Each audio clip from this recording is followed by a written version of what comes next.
right back to that battle bus. Miro continuing to close in. Cooper right next to him. It feels like it's only a matter of time, but Miro, he's gonna take a second just to pop a big pot. No, instead, continuing the push now. Controller really doing the most, though. He is at least forcing these other teams to respect his name a little bit. Wasting so much time. But is he going to be able to get out alive? Did he get the reboot card for his teammate?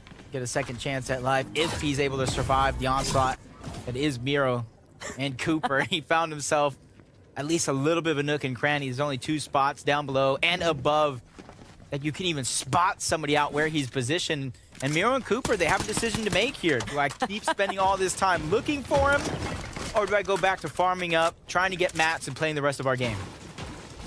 Well, for Miro and Cooper, can't say I'm too surprised to see them finally looking to get into the action right off rip, but it's Miro and Cooper, I think, that could potentially end up getting bamboozled later on, because keep in mind, Controller, he might have been sitting there silently, but he could create an opening for himself.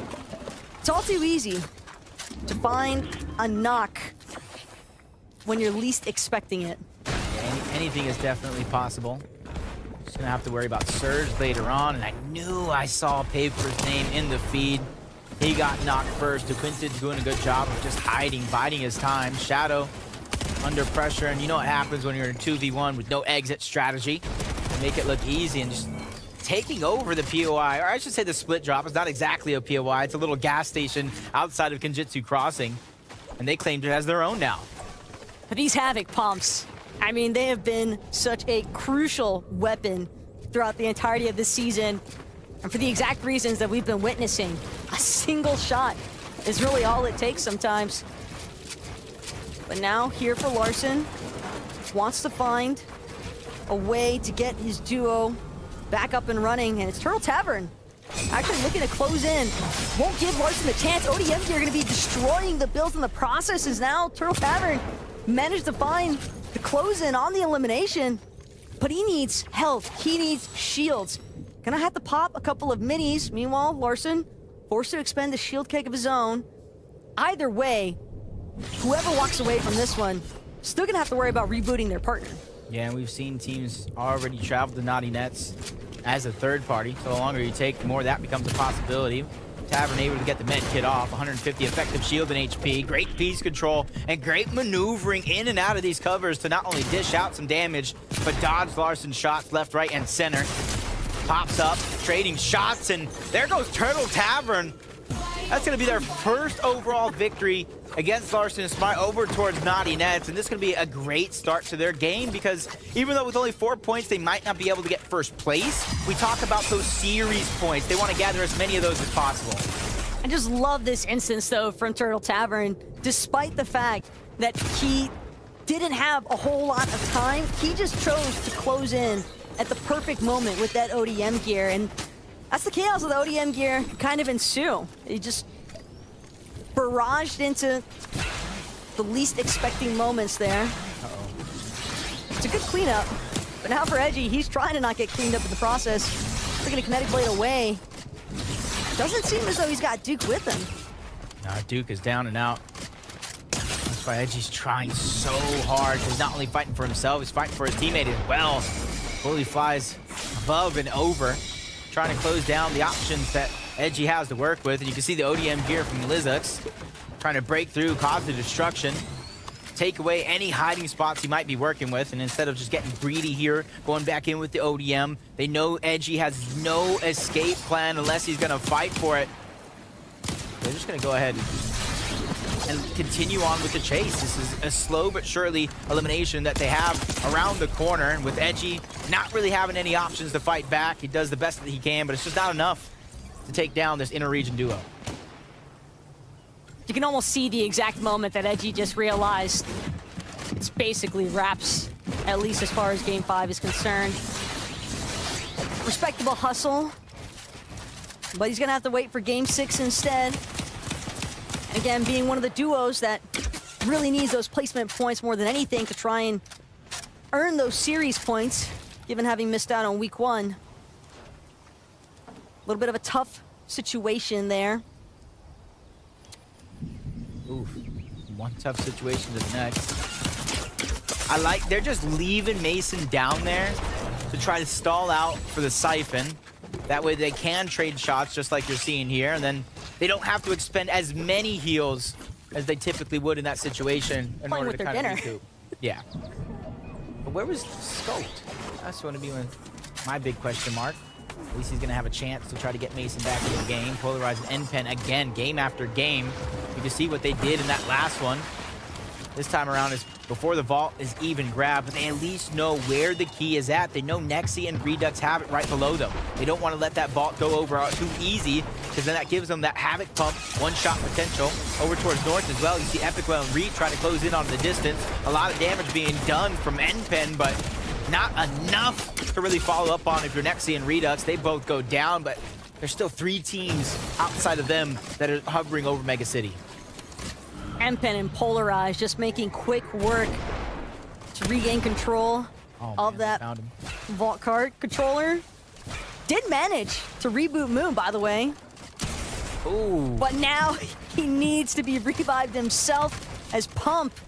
A little bit of revenge here for his duo. It's all up to Moon now to see whether or not he can close this one out. Pump gonna take the elimination in full, wants to make sure that he gets as much of a refresh as possible. But this is giving Moo an opportunity to pop a couple of big pots. Pump looking as though he wants to try and challenge, but the full shield regen has already taken place. Moo, now with a slight advantage here, will pick up the kinetic blade as well. And despite being on the opposite end of this wall from Pump, it's the cone that Pump's gonna find good coverage from. Slight connection as well. But they gotta be careful here, because another team might take note of this fight that's going down. I think Pump smelled that one. He just smelled it from a mile away, just sniffing the air. That's a scent I don't recognize as he quickly disengaged. As we're gonna go ahead and introduce a new mid-game analyst to the mix. A guy that has an eye in the sky above everybody else. Welcome, Levin. What do you got for us? Thank you very much, Jacob. Look, it has been a tough season for Iomzo and Rise. With the switch to central servers, these guys lost the ping advantage they once had. And if you know anything about Iomzo, this guy likes to be aggressive. They haven't quite been able to play that kind of style this season, and it's been rough. The first 2 games for them today, average games by their standards. The last 2 games, though, they've made some adjustments in the mid-game. They're switching up their strategy a bit. They're not getting a bunch of eliminations like they once did, but they're now popping off 2nd place and a 1st place in the last game. Really good stuff. Thank you so much, Levin. Information that is vital to being able to break it down. And you see the struggles again from Iomzo, just under pressure. And it kind of just goes to show that Levin, he knows his stuff. I might miss him on over here towards the casting stage, but I think you and Levin, that's a good swap. We got some chemistry rolling as well. I have to think so. But as far as the Iomzo and Rise are concerned, you can see they want to be aggressive. The Iomzo, though, maybe biting off a little bit more than he could chew at that last exchange, but when you've got 4 legendary slurp juices, I guess you can afford to be a little bit more open to being on the receiving end of that damage input. Pars, though, a little bit of spray into the bush, does connect with a couple of shots there on the bottom 5, but now it's Silver that Pars is keeping an eye out for, and Silver doesn't seem to fully recognize the fact that those shots are coming from right in front of them. Is now Bugha and Pars opting to just keep moving, swapping out the ODM gear immediately for the kinetic blade. And it's still early on. ODM gear can definitely be nice to have, but this is a much better find here for Pars and Bugha. They started kind of collecting the cash, trying to scare those other teams off. You can kind of see what just happened as we return to this location. Probably another team, because everybody really shares a cache between 2 different teams. So they scared one team off, they pushed them out, went back for the loot as soon as it was done capturing. This controller's back up yet again. Controller and Moo, well, I was gonna say they won't go down, but Miro and Cooper said, I found you again. Can only go so far. 3rd time's the charm. maybe you have to hope at least. Controller and Moo, they have really been going through it. And it's impressive to think that Controller has still managed to find 2 eliminations, given the fact that he spent most of this lobby without a duo, it seems. But now with Miro, Cooper, Empen, Polarized, Sparebow and Beverly as well, already on top of Rift Island. This is not going to be an easy one to work through. And Sparebow, ample amount of splashes as well. Why every time I look at some good loot or an opportunity at it, is Empen and Polarized ready to challenge it. From the vault towards Mega City, to the Rift Island in the sky, they're ready for a challenge around every turn. Same could be said about Sparebow. He took down Miro, he took down Cooper last game, all by his lonesome. Maybe a little help from Beverly. But this is where it's going to get interesting because the zone's now going to cover over this Rift Island. The zone capture point is going to be contested, which means it's going to be a little bit of a stalemate. Who has the patience? Who has the persistence to hold on to this spot? And as I say, it instantly answered. Sparebow and Beverly don't like their position, and they try to disengage. But man, was that a couple of shots landed onto Sparebow. 3 HP. Yeah, but all of those splashes as well. Sparebow going to be forced to resort to being practically extorted out of his sustain. Beverly as well. Seems as though he had an ample amount of shots to boot. That duo maybe second guessing whether or not that was the right time to leave Rift Island, because you have to imagine players can tell who's going up and who's coming right back down. I understand the vision in terms of wanting to find that ideal positioning, because rotations really are everything when it comes to these later zones. But the price that they pay at times really makes you want to reconsider. See the outskirts of the zone here. In a couple seconds, we're going to see where we are going to pull and even more south. And this one is treacherous because there's so much water covering this position. And a lot of the land that is left there has different elevations that these players are going to have to overcome. And then you take note of a lot of the trend from 5th zone into 6th. There's going to be a little bit of a north pool eventually here in some of these zones. So you better have your plan laid out for you. Gathering that information, being proactive from one step to the next is going to be important for a lot of these teams. Kanata and Azers, though, they want to get aggressive here up against Rokane and Vert. Some nice return fire, though, from Vert and Rokane. Going to put a halt in Azers' tracks. It's going to be forced to utilize one of those slip uses as well. And now it's just open exchange of fire from both of these teams. Builds, mats, all having to be used up in the process. And at the end of the day, I think that's what a lot of these duos are really after, because they know there is a lot of time to rotate around. There is a lot of time to look for surge tank damage. That also means there's even more time to force other teams out of their materials.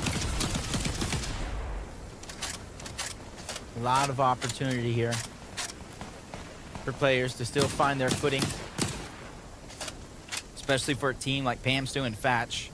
182 points, leading the charge here in the lobby. And you see they do it through different styles of gameplay overall, getting aggressive when they have to, playing passive when they need to, mastering multiple different win scenarios to get to where they are. And I would typically say the same about Bugha and Threats, especially the way they performed last week, but sometimes from one week to the next, especially with some changes, it's hard to say as consistent, even if you are one of the best. But the 2 games left to go and a whole 3rd week of FNCS to go, they could still punch their ticket directly into the finals. But with the way that the zone is pulling, Bugha and Threats, it's practically still in their backyard over at Steamy Spring. So Bugha choosing to actually hold on to his heels for the time being, probably recognizing the fact, hey, I've looted this entire vicinity. He's probably got a good idea of where he might have left some minis behind, some chug splashes as well.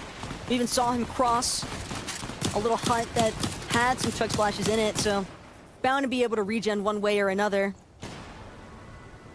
But as far as Baka and Pars are concerned, they might find themselves in a little bit of a 2v2 scenario there with Okius and Bucky. It all depends on how they actually choose to rotate out. of this south side area of Mega City. I told you it was gonna be a North Pool. I told you, gotta be ready. You gotta have some sort of backup plan underneath your sleeve in case it keeps pulling into these different directions that you might not least suspect. But for a good portion of the lobby, this zone change isn't gonna be too difficult to overcome. Gonna have more difficulty trying to find the surge tags when a lot of these players are already boxed up. You can see the majority of the lobbies are already in, not much distance to cover. A good portion of the teams on the island and on that shore front over towards Mega City don't have too much distance to cover.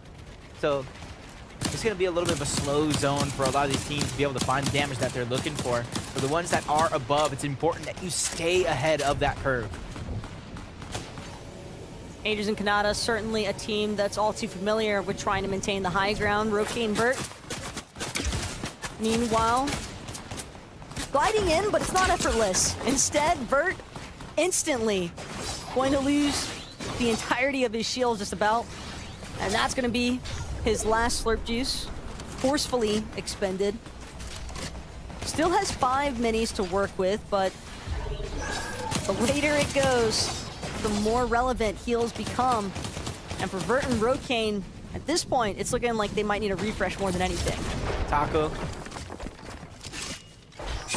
Move got rebooted and taken down again. We got Controller fighting for his life. This time it's against Enpen. And he comes out on top, gets some heals for his efforts, but he is so far out of zone, taking damage to Storm Surge.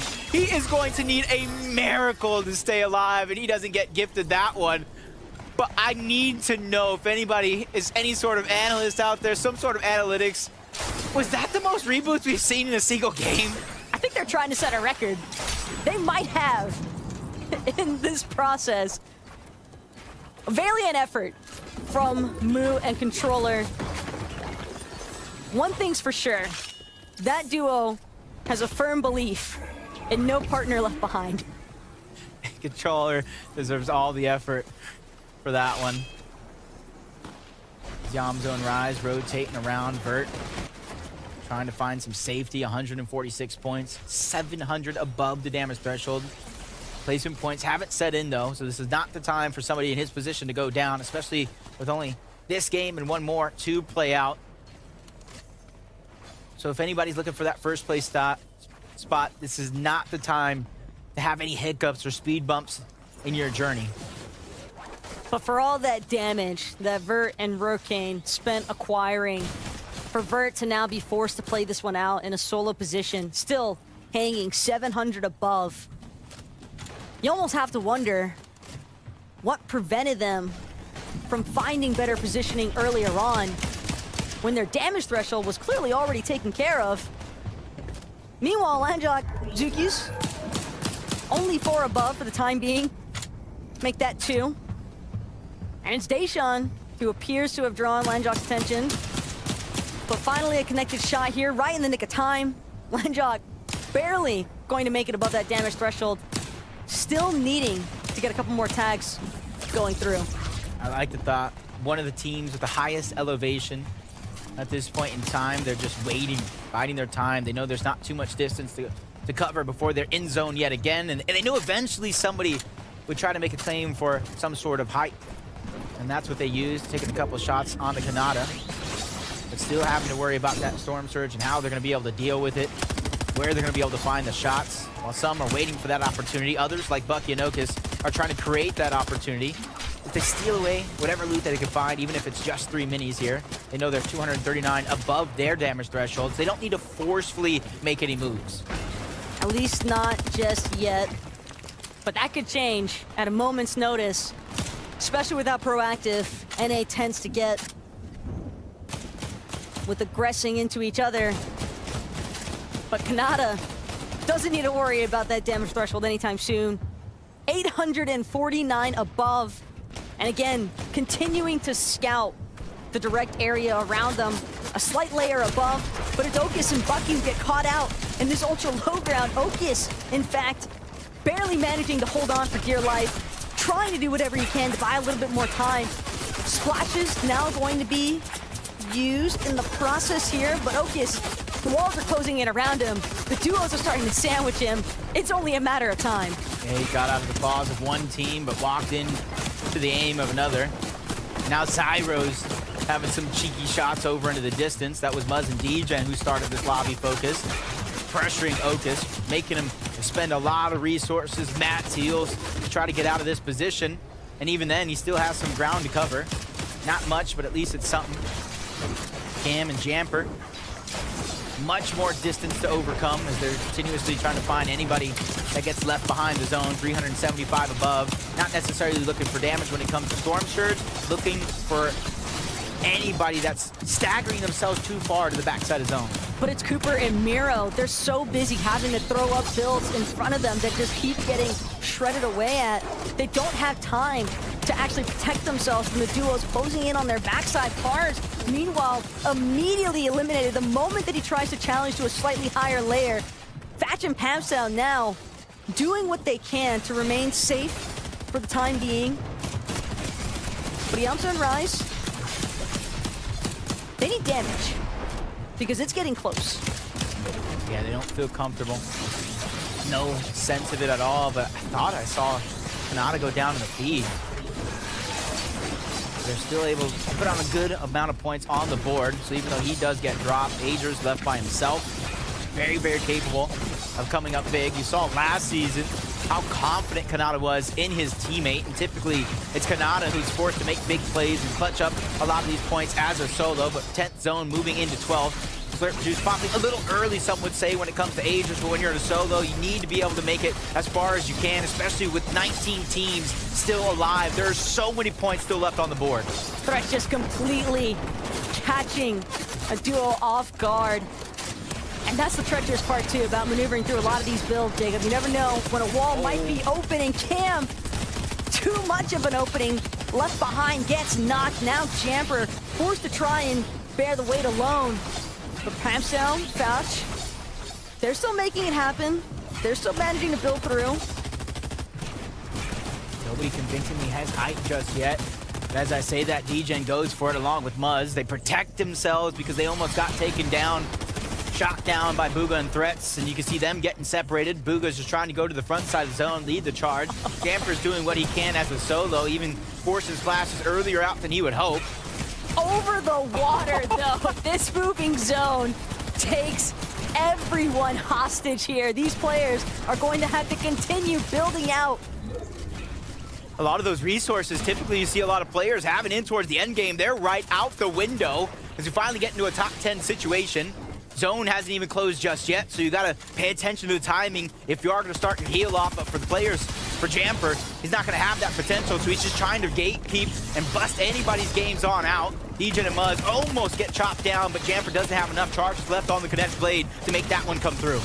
That's not gonna stop him, though, from trying yet again. Meanwhile, Rise, stuck in the water, stuck trying to build up, but he runs into another duo, gets a great connection, and it's gonna be Thatch who gets knocked because of it. Pamsow now forced to play this one alone, but Agers finally getting cleaned up in the process. He did what he could to make it just a little bit further with the placements, but Bugha and Threats, they started off in Steamy Springs, and they're making it all the way through still in Mega City. This is where the heal off is gonna begin. Threats, he's gonna be the one to try to stop everybody all around, but he gets taken down early. Nothing for his efforts into the top 3. Zenetto trying to do the same thing, trying to just protect the Quinton the best that he can, and he's doing a magnificent job. And now he's up against Bugha, 1v1, trying to stop the heal off, doing such a magnificent job, but he goes down. That's the World Cup champion, Bugha, trying to rise to the occasion, but he runs out of heals. He runs out of opportunity, has to find the Quinton, but from one to the next, heals are running out. His Slurp Juice is all he has left, and he doesn't. Bugha takes the game by force. He's not the world champ for nothing here.